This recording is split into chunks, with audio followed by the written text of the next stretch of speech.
մեր տարածաշրջանում համենայն դեպս մեր շրջապատում մենք ունենք 3 հնարավորություն։ Առաջինը դա Եվրոմիությունն է,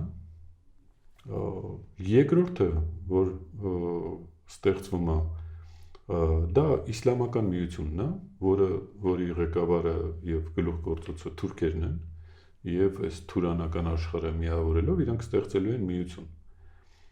Իրանք չեն ասելու, որ մենք պանթյուրքիզմի գաղափարն ենք, իրանք ասելու են մենք ստեղծում ենք նոր իսլամական միություն։ Եվ իրանք պարբերաբար այդ մասին խոսում են, ասում են, այդ ինչի դուք կարաք եվրոպական երկրներով ստեղծեք միություն, մենք չենք կարող իսլամական երկրներով ստեղծել միություն, եւ դրա ճարտարապետը թուրքերն են։ Եվ երրորդը, որ շատ հնարավոր է որ ստեղծվի,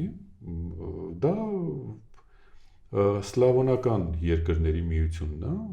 որտեղ էլի պիտի միություն ստեղծեն։ Որովհետև շատ ակնհայտ է, որ փոքր պետությունները ի վիճակի չեն։ Ես նկատի չունեմ միայն Հայաստանը, որովհետև 100 միլիոնից պակաս բնակչություն ունեցողները ի վիճակի չեն անկախ գոյատևելու։ Այսինքն իրանք բոլորը մտածում են միավորվելու մասին։